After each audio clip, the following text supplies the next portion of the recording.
نظر جھکی ہو شرم گاہ محفوظ ہو۔ حضرت امام باقر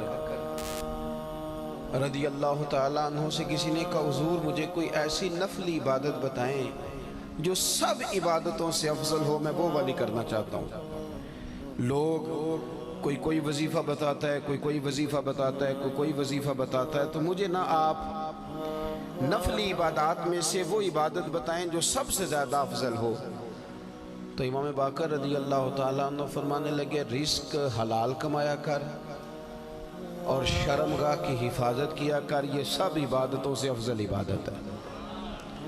ان دو چیزوں پر توجہ دے۔ پتہ کیا ہوتا ہے کہ انسان جب کسی چیز کو دیکھتا ہے نا، یہ جو حکم دیا گیا نا نظریں جھکا کے رکھو، جب انسان کسی چیز کو دیکھ لیتا ہے اور پھر اسے بھا جاتی ہے، پھر اس کے لیے انسان کا ذہن، دل، طبیعت منصوبہ سازی کرتی ہے۔ مجھے کوئی چیز اچھی لگ گئی، کوئی پہننے کی گھڑی اچھی لگ گئی، اب وہ سب سے پہلے میری نظر نے دیکھی ہے، میری نظر اس پہ ٹکی ہے، تو اب میں کوشش کروں گا، پوچھوں گا کتنے کی ہے، پھر میں کوشش کروں گا کہ اتنے پیسے جمع ہو جائے تاکہ میں حاصل کر سکوں۔ میرا سارا ذہن، میری صلاحیتیں کوشش کریں گی کہ وہ گھڑی حاصل کر لی جائے۔ ہمیں یہ جو حکم دیا گیا تھا نا کہ بد نظری سے بچو، اور بد نظری سے مراد صرف عورت کو دیکھنا ہی بد نظری نہیں۔ علماء سے مسئلہ پوچھ لیجئے گا، بے ریش خوبصورت لڑکا اس ذہن میں بہت سے وسوسے شیطان پیدا کر دیتا ہے۔ پھر اسی طرح کا حکم بے ریش لڑکوں کے لیے، خوبصورت اور بغیر داڑھی کے وہ لڑکے، وہ نوجوان، ان کے لیے بھی ہمارے علماء نے یہی مسئلہ بیان فرمایا کہ ایسے لوگوں پر بھی اگر کوئی شخص اس لیے نظر ڈالتا ہے کہ اس کی نظر میلی ہے، تو اسی حکم کے اندر آئے گا کہ اس نے بد نظری کی۔ نبی رحمت صلی اللہ تعالیٰ علیہ وسلم نے نا اس کے سد باب کے طور پر، آپ مہربانی فرمائیں جی یہ کیمرے شیمرے، یہ ویڈیوز، یہ اسی کو سارا کچھ نہ سمجھ لیں، یہ مائک چلنا چاہیے اور لائٹ آن رہنی چاہیے، اس کے علاوہ باقی سارے کام ہوتے رہتے ہیں۔ اللہ تعالیٰ آپ کو خوش رکھے اور میری بات پر آپ توجہ دیں۔ دوستو،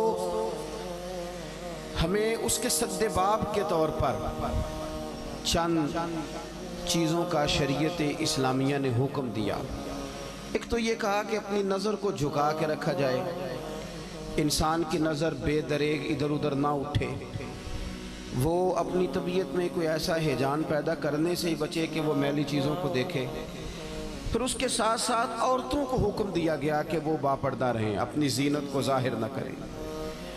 ہمارے زمانے کے اندر عورتیں اپنی زینت کو ظاہر کرنے میں اس قدر زیادہ عروج پکڑ گئی ہیں کہ کوئی انہیں منع کیا کرے، وہ لوگ جنہوں نے منع کرنا تھا وہ خود اس جرم میں شریک ہو جاتے ہیں۔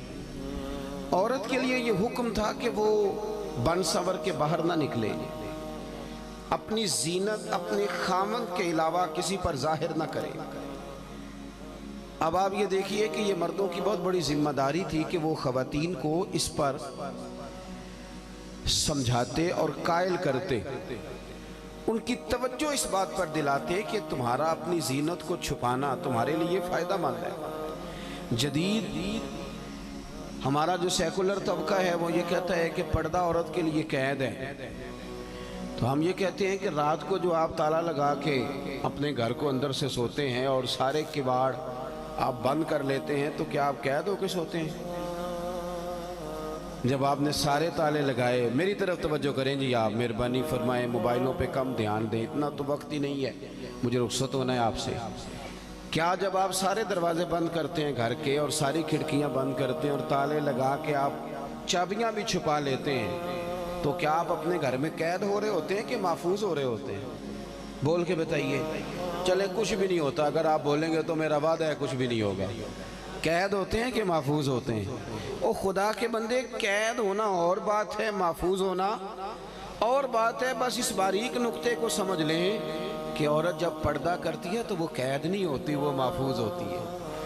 وہ گندی نظروں سے، میلے کچیلی نظروں سے اپنے آپ کو محفوظ کرتی ہے۔ حدیث سنیے، بہقی میں موجود ہے، امام بہقی فرماتے ہیں کہ لعنت اس پر جس نے بری نظر سے دیکھا، हुजूर फरमाते हैं लानत उस पर जिसने देखा, और फरमाया लानत उस पर जिसे देखा गया।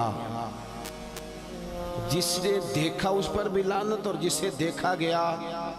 इसका क्या मतलब है? इसका मतलब ये है कि जो बंदा बन सवर कर तैयार होकर, जो औरत बन सवर कर तैयार होकर बाहर निकली ही इसलिए थी कि मुझे देखा जाए, उसके जहन में ये बात थी मुझे देखा जाए, तो हुजूर फरमाते हैं इस पर भी लानत हो।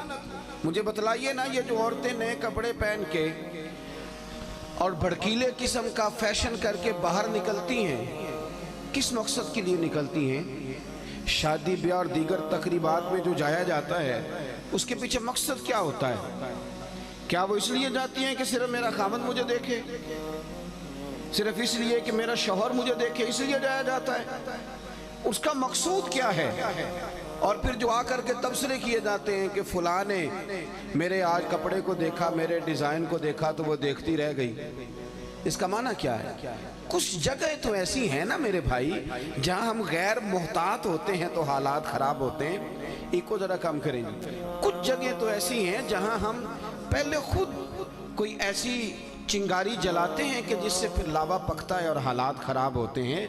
तो पर्दे का जो खास हुक्म था, पर्दे के ताल्लुक से जो खास चीजें थी, मुझे आप क्या लेने दें, आज आप क्या लेने दें कि वो पाबंदी दीनदार लोग भी नहीं कर सके।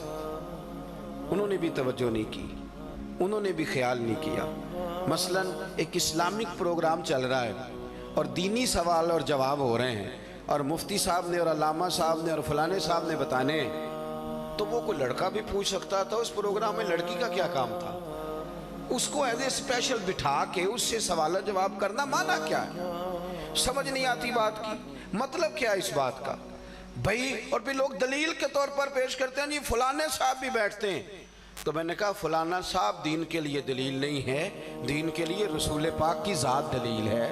नबी करीम सल्लल्लाहु ताला अलैहि वसल्लम ने जहाँ हद फासिल कायम कर दी है, वहाँ उस हद को कोई भी तोड़े, वो मैं भी तोड़ूं तो गलत हूँ, कोई भी तोड़े, इसलिए कि मेयार हुजूर की ज़ात है। पिराने उज़ाम का सिलसिला है, पिराने तरीक़त का, तो अल्लाह खैर फरमाए, उनका भी अलग माहौल है। वो साहिबाने तरीक़त भी कहते हैं कि बेटियां होती हैं जी, मुरीदनियां बेटियां होती हैं। आपके पास तो इसकी नस कोई नहीं ना, लेकिन नबी पाक की अज़वाज मोमिनों की माएँ हैं, इस पर तो कुरान की नस मौजूद है ना कि वो मोमिनों की माएँ हैं। तुम तो कह रहे हो ना बेटियां होती हैं, बेटियों जैसी हैं, हो गई तुम्हारी बात, तुमने कर ली, पर इस पर तो नस मौजूद है ना, इस पर तो कुरान मजीद की वाज़े बय्यन मुहकम आयत मौजूद है ना कि ये नबी करीम की जो अज़वाज हैं ये मोमिनों की माएँ हैं। लेकिन हज़रत उम्मे सलमा रज़ी अल्लाह तआला अन्हा फरमाती, हम बैठी हुई थी तो नाबीना सहाबी हज़रत अब्दुल्लाह इब्ने मख्तूम आए, तो नबी करीम ने फरमाया पर्दा करो।